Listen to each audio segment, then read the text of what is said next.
I'm here with Brian Amalfitano, Spinning Plate Records in Covina, California. What do you got going on today? So today is our post record store day, Sunday. So yesterday was a little bit manic and crazy here, obviously, because all the new record store day titles. So yeah, Sundays are pretty chill here in Covina.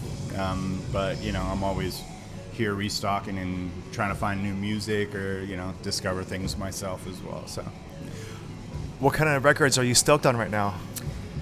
I like records that give me a little bit of anxiety, right? So, obviously, I think it's Geese is a great band. I love them. They're super young. They're only like 23, in their 20s. Obviously, they're psyops, apparently. But not if you have been paying attention and. They have 3 albums. Cameron Winter has his own solo album, so they're pretty deep in their thing. I think marketing obviously is important for independent bands, and I really like when people call people psyops because they really just don't understand how hard indie music is in general, and also, we have AI. We're living in the new AI era where everything is fake. Spotify has AI bands, and they're going after actual, live musicians, which is crazy. So yeah, I like bands that give me anxiety. Always have. So like, my favorite band of all time is Nirvana. Classic record, right? Why In Utero? So In Utero is the one that gives me the most anxiety, right? It has the most sort of discordant sounds. I think Chuck Klosterman wrote about it where he said it's sort of guilt rock. Kurt at that point was feeling guilty from coming from punk rock roots and coming from the success of Nevermind, and it's such a drastic shift in sound. It had songs like I Hate Myself When I Want to Die, it had Moist Vagina, all these songs are B-sides, and those are even better. But yeah, I just like, Scentless Apprentice, Serve the Servants. I actually walked down the aisle at my wedding to Scentless Apprentice, which is wild that my wife let me do that. But I like, sort of left of center songs. Nevermind's a classic, but In Utero was the one that was like, holy crap, this is a great blend of sort of abrasive stuff like Jesus Lizard and all these different influences. So that was a lot of fun. Yeah. What other ones you got in the stack? So this was a holy grail growing up. It's the Deep Six compilation by CZ Records. It's Pacific Northwest punk, grunge, the beginning of grunge, which had Melvins, Skinyard, Soundgarden. I was telling Elliot earlier that it took me quite a long time to find that record. They only pressed 2,000 of it, I believe, and I found it at a record store in Reno. I actually saw it in LA, and it was like $300, and I was like, yeah, I'm not gonna buy this. This is too much. And then I thought about it all day, and I went back the next day, and it was sold out. So I was really pissed at myself. And eventually I saw it in Reno, and I was like, I'm driving these 9 hours to Reno to buy this record, so I finally got a copy of myself. That's amazing. Then we have one of my favorite bands, Irish band, Gilla Band, formerly Girl Band. This is a compilation of the EPs, the early records, which were also hard to find once I got into them because they're Irish. And they also caused me a lot of anxiety.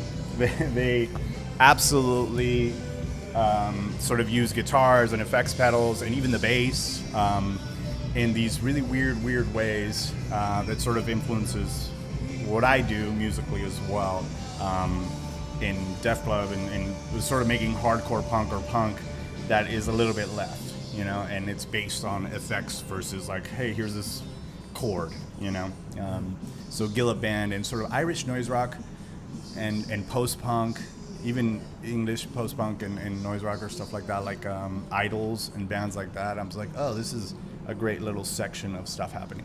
So I think Ireland has great things. I don't know if it's the water, the whiskey, the peat. I don't know what it is. Same thing with Australia, which will kind of lead me to my next band, which is Tropical Fuck Storm. Tropical Fuck Storm comes from The Drones, which had Gareth Lydiard and Fiona, and they both started this band with sort of the first record was A Laughing Death in Meat Space, this live record is actually Inflatable Graveyard, which is a great record as well. All the records are great, Raindrops, and also they kind of sound, they have these wobbly guitar sounds, almost sound just like drunk in these effects, sort of, you know, comes from art punk, comes from like a lot of effects-based things, but also a very great lyricist, and also gave me a lot of anxiety. I saw it at night one day, looking through YouTube years and years ago, and I was like, I'm obsessed with this band. And I think Australia and Ireland, those are the two countries that you should be obsessed with as far as what's coming out musically. Obviously, you have Amel and the Sniffers, you know, you have Pissed Idiots, you have all these great Australian bands that are happening. So, yeah, again, Water or something, incredible bands and stuff. This is actually, I just got this week. It's a repress of Fabulosos Fabulosos Calavera, which is an Argentine band. I'm from Argentina, so sort of rock en español. Classic for me. Their biggest hit was obviously Matador, which they played at a lot of like soccer stadiums, football stadiums, and but this record was a little bit more experimental, I think. So it started with a lot of like surf rock, salsa, mixed with metal, mixed with jazz. I love Vicentico as a singer. So yeah, just in general, that's actually my favorite record of theirs, even though it's not their most popular. It's very left of center again for them. And I think when bands do something completely different than what they're known for, that's always the most fun. Cool. And what do you got next? So some classic jazz, Miles Davis, Bitches Brew. Obviously, you know, he has tons of great records. Obviously, Bitches Brew is a classic for a reason. You know, the lore of sort of going super psychedelic, trippy jazz is that, I guess, Jimi Hendrix slept with his wife. I don't know if that's true. But, you know, lore becomes part of rock and roll, becomes part of jazz, becomes part of all sorts of things. And as a kid, you know, running into this artwork or just something called Bitches Brew, you know, was just pretty wild. I used to buy records based on, again, artwork and song titles. As a kid, I did not have the internet. You know, I didn't have Spotify, I didn't have any of this stuff. So I'd go into record stores. Tower Records was Covina, California Records and Badillo, a lot of stuff that's closed down now. And I used to just pick up records, song titles, art, you know, and be like, okay, I'm going to buy this. A lot of it sometimes was trash, and I didn't like it. And a lot of it was gold. You know, I found Mars Volta, you know, or at the drive-in kind of stuff when I was a kid, and got to see them a lot early on. Went to a ton of concerts, and yeah, just sort of became obsessed with records in general, and then sort of exploring what I liked, and then kind of led to this record store, you know, because it's, yeah, I listened to a lot of weird stuff.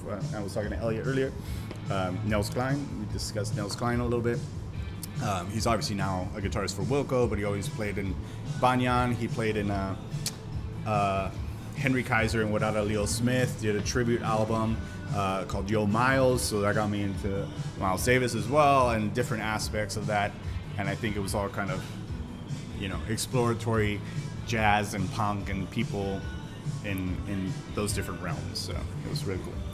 So did you grow up around Covina? Yeah, so I grew up here. I grew up mostly in La Puente. I was in West Covina and Covina most of my life. Did you ever go to Feedback Records? I did. Dude, it's down the street. Yeah, the other day, I was down like, the dude. street. Yeah, so there was Feedback Records. California was on Badillo. Chaos, which is still here, and they're down the street on Citrus and Covina. Formerly Hot Rocks Records. Formerly Hot Rocks, and it used to be in downtown Covina when I was a kid, and I could go there and stuff. Yeah. Wait, did they move locations? Yes. So now they're just maybe half a mile down on Citrus and Covina, in front of Covina Tasty, which used to have like the vegan stuff and all that. And Covina Tasty. You know, we'd go there. Did you ever go to For the Birds Records? I know. Yeah, it was local too. It was only for like a short period of time. Yeah, it was like tucked in, like Yeah, I know. There's a couple, maybe a hidden one I remember in down or near Azusa Canyons, where it's like a second story, and I don't know, but it's never open from what I could tell. So I kind of, you know, I was worried that, you know, opening next to Chaos, I was like, oh, they're just so iconic in my mind because I was younger and going to them. But we cater to different people. I curate for different people. We have a lot of indie alternative, a lot of hip hop, jazz, rock en español, Latino, because I thought like the demographic of Latinos. I mean, I'm from Argentina. Most of my friends are Mexican, and I was like, we're not being represented here, And so I started bringing more of that rock en español stuff, and people sort of respond to the curation aspect. I try not to bring, it's a small place, so it's I don't have a ton of money. I'm still indie, so I can't buy everything, but I try. So I saw a record that I thought was really cool. One of my favorite jazz records is Donald Byrd, Ethiopian Nights. This is funky, it's groovy. Dude, 2 long compositions, it just goes hard. And I'm really happy that I saw this in your store. So really sick. Yeah, it's always weird what I try to bring in. Sometimes I just discover something one day where I'm listening to, we use Qobuz here, or Qobuz, I don't even know how to pronounce it, but it's a Canadian streamer because we left Spotify. And just discovering something and still having that obsession, because a lot of my friends are all 90s people. They're like Smashing Pumpkins, Nirvana, Pearl Jam. It's like, sure, I grew up with that, but there's so much good music happening now. So much good music, from punk, indie, alternative, experimental, pop music is a lot of it is good. People like, I don't understand it. It's like, that's because you didn't get out of the 90s, dude.